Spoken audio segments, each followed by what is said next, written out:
Hey everybody, Long Haul Gypsy here. As you can tell, I'm back on the truck, and yeah, I've had an idea for a pretty good video. I think it's going to be a pretty good video anyway. Just bear with me and keep watching, and I'll bring you that update shortly.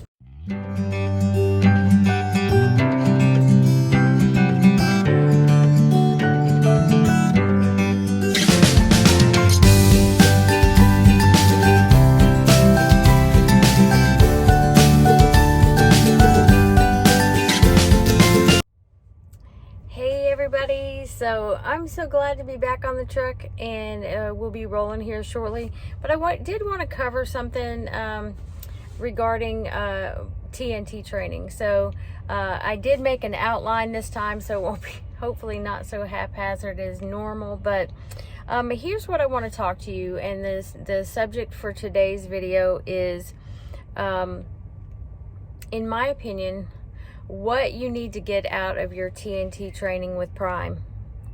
So yeah, let's get into it. So I've got about 12 points that I want to go through. Hopefully the video won't be too long, and we'll be able to get through that and hopefully give you some insight as to what you might want to know before you get out and upgrade into a truck of your own, whether it's company or lease. So that point really doesn't matter. But yeah, let's get into it. So, all right, so number one, TNT for solo drivers is 50,000 plus miles. And the reason I say 50,000 plus is this. One, if you have your CDL already without any experience from somewhere else, and you come in to go to TNT with Prime, you're going to be doing 60,000 miles, not 50,000 miles. Plus, then if you have any issues, any mishaps along the way, miles can get added on. Hopefully not. Hopefully you go through TNT and you have a clear and safe time, and you do what you need to do. And then there are also some people that choose to do more than the 50,000 miles. If you've subscribed to No Hippie Trucking and Transportation and watch his videos, which I highly recommend, and I'll put his link down in the description below at the end of the video. He did, I think, somewhere upwards of 140,000 miles by choice, not because he had a mishap, but he chose to do 140,000 miles during his TNT with that trainer. So I mean, there are choices, and you can do that. Another exception to the 50,000/60,000, depending on where you're getting your CDL from, is that there are now those that are choosing to do 30,000 TNT miles, but they are committing to team driving, company team driving for Prime Inc. For at least 120 days, so about 4 months.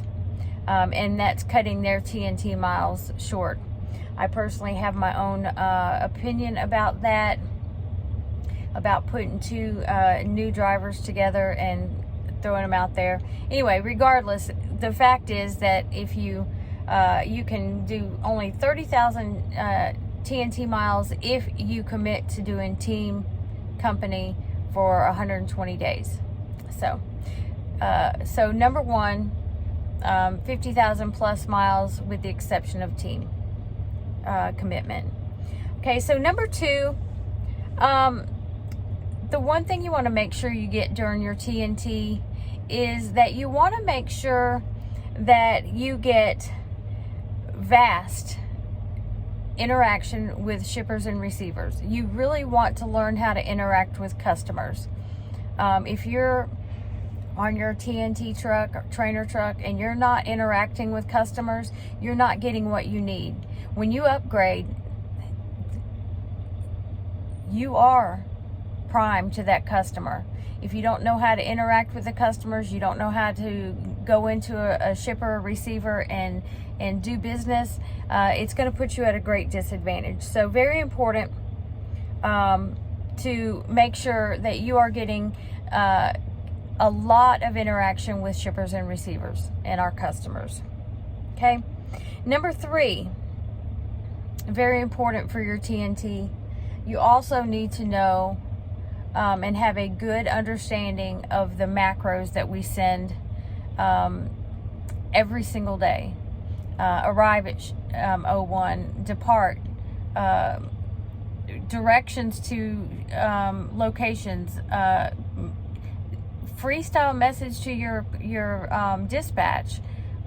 So many different macros that you need to have a ready understanding and knowledge of, so that you're not fiddling around and not sending the proper macros and not sending the proper messages to the proper channels. So as you all know, or will know if you're not here at Prime yet, our dispatch, our fleet managers are super busy. We have so many drivers, and the best way to communicate, if you possibly can, is through a message on the Qualcomm. So that is number 3. Number 4, when we pick up a load, get loaded, drop and hook, whatever the load may be, there are live load calls. You have to call in and do your live load calls. If you're not doing them when you're in the TNT phase with your trainer, you're going to forget that you even need to do that when you get out there on your own. So live load calls are important to learn and how to do that. So definitely number 4 is very important. Live load calls that are required on every load. Also, number 5, fueling procedures and actual fueling. If your trainer is not allowing you to be fueling, that is fueling the tractor, fueling the reefer, and putting DEF in your truck, that's not a good thing. You need to know how to do it. You need to know the procedure. And also, honestly, if it's your shift to drive and there is fuel that's needed, if you're not using your own phone and your own apps to do the fueling, and your trainer is saying, hey, wake me up to do the fueling, what injustice that is to you.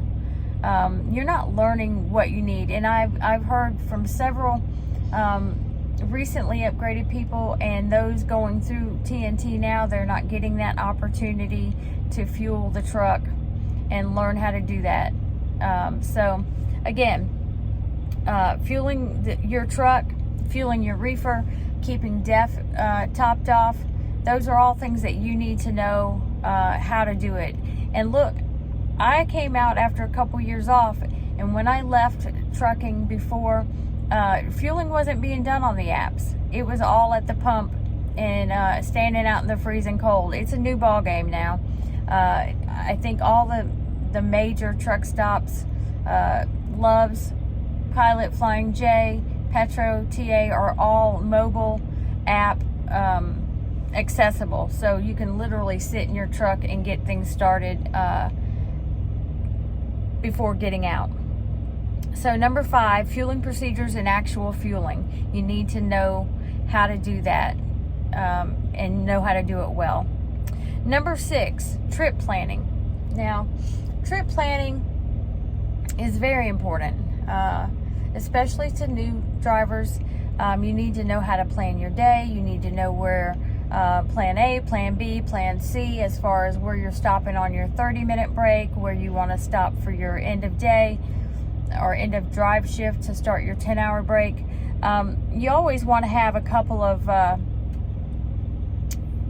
options, because traffic we have no control over. If things happen, weather-related things, you need to have a place in mind that you want to stop and go.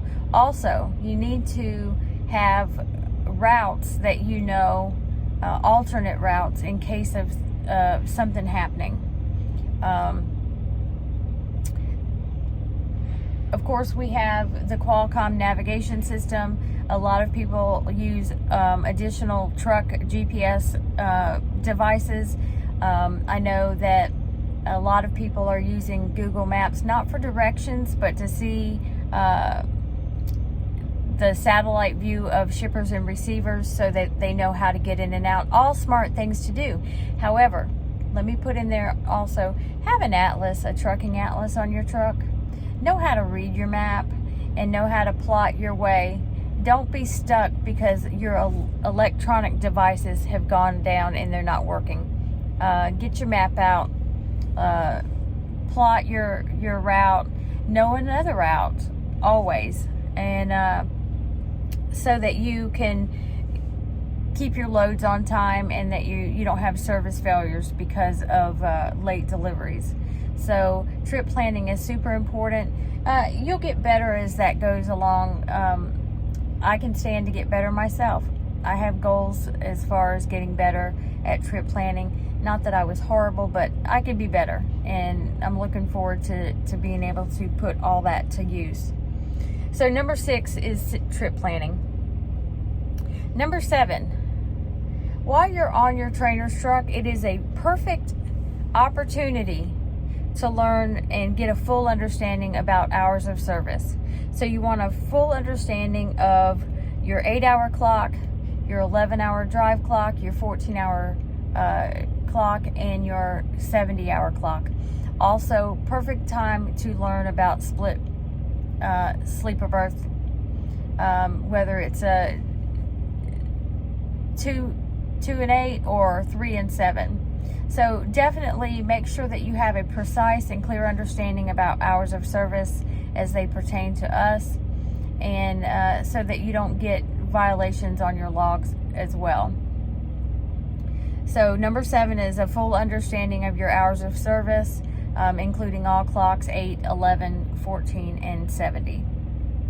Number 8, you should have plenty of experience on your TNT driving, where you are experiencing both daytime and nighttime driving.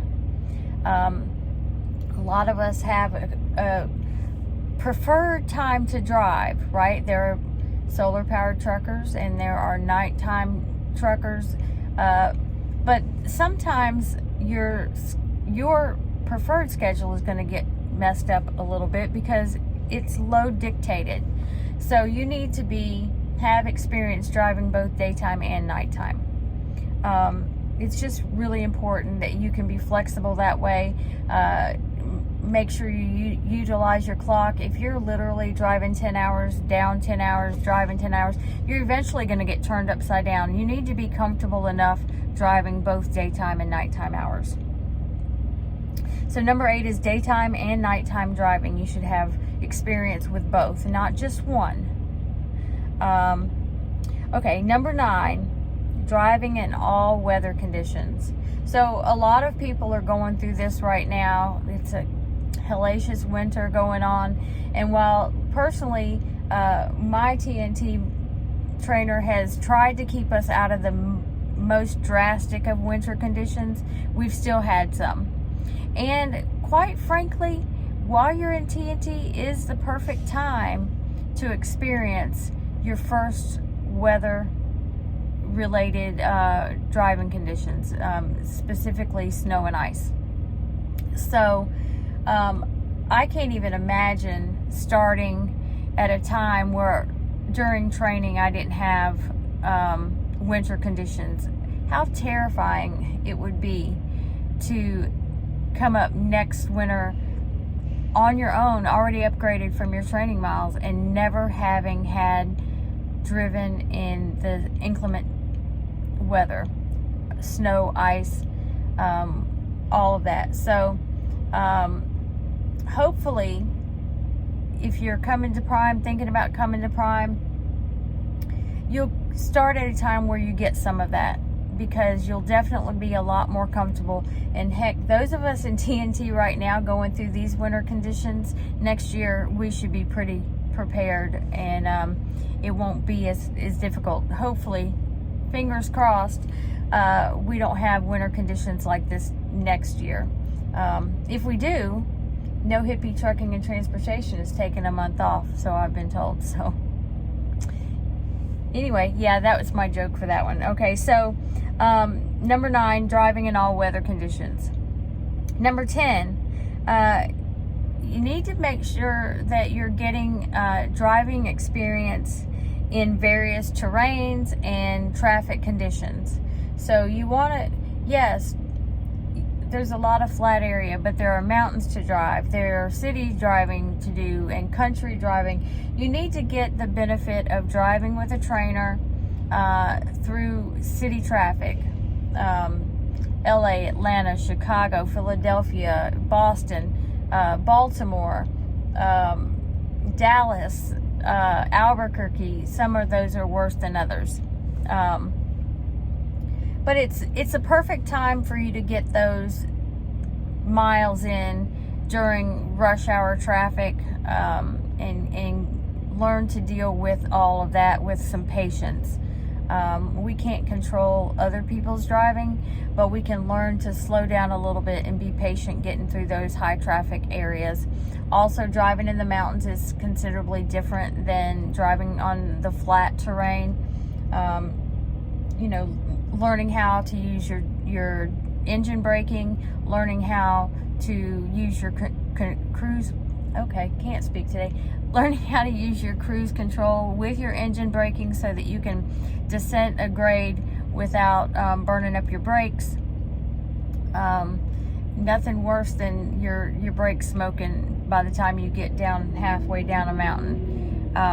It hasn't happened to me personally, but I've seen trucks catch on fire doing that kind of stuff. So great time when you're with a trainer to learn how to run in those situations safely and effectively, and also to learn how to get through a mountainous terrain in ice and wet weather when you can't use or shouldn't use your cruise and your engine braking.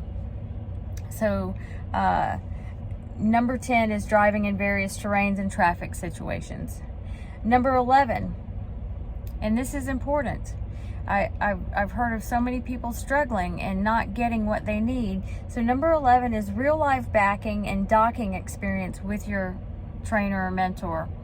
You know, you should be rolling into customers' truck stops and trying to park or dock your truck with your trainer's assistance and spotting you.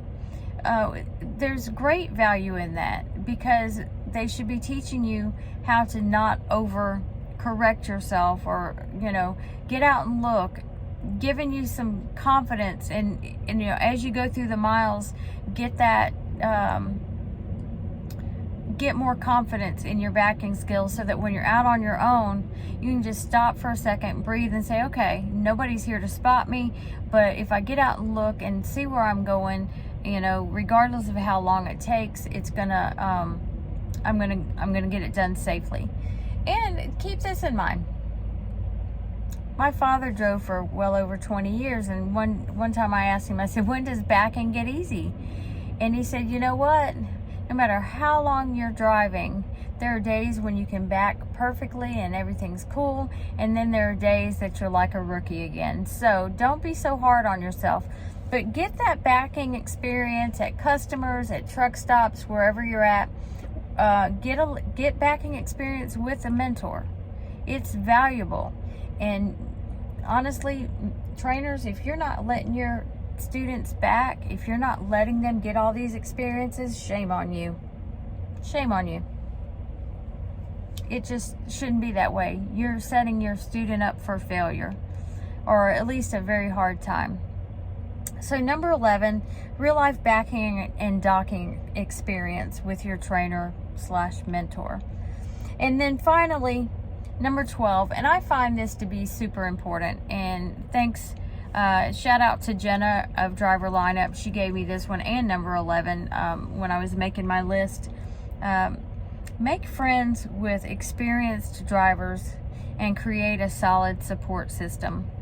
That support system will carry you through days when you just think, God, I just don't know if I can do this, or whatever. Definitely create that solid support system with experienced drivers.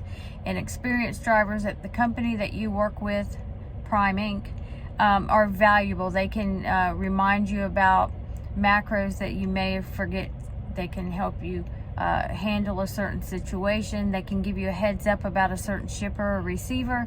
The information that a experienced Prime Incorporated driver has is just super valuable. So number 12, make friends with experienced drivers and create solid support system. Now listen, you may have some experienced driver friends that may not have the best of safety records. I mean, use common sense and make sure that you're getting your information from a reliable source, one that won't steer you in the wrong direction. And quite frankly, ask a couple people. As Jenna said, people don't utilize that phone a friend option nearly enough. So number 12, make friends with experienced drivers and a solid support system. So I'm going to go back and list all 12 real quick. Number 1, 50,000 plus miles unless you commit to 120 days of company team driving, in which that's 30,000. Number 2, vast interaction with shippers and receivers. Number 3, know your Qualcomm macros. Number 4, do your live load calls. Number 5, know your fueling procedures and actual fueling. Number 6, trip planning. Number 7, have a full understanding of your hours of service, including 8, 11, 14, and 70-hour clocks, and also get an understanding about those split sleeper berth times. Number 8, daytime and nighttime driving. Number 9, driving in all weather conditions. 10, driving in various terrains and traffic situations. 11, real life backing and docking experience with your mentor or trainer. And number 12, make friends with experienced drivers and create a solid support system. So in close, I hope this video is helpful. If you have any desire or questions about coming to Prime Inc. for your to get your CDL and go through TNT training, feel free to send me an email, text message. That information is going to be in the description as well. And then, you know, just reach out. You know, there's so many people here that are willing to answer your questions. I'm willing to answer your questions and give you the information that can help you make a decision that will completely change your life for the positive. So with that being said, don't forget to subscribe, like, and comment, smash the bell, and share my page. You know, I'm happy to be here to provide information as best I can and continue to follow my journey. So peace out, be safe, drive with purpose.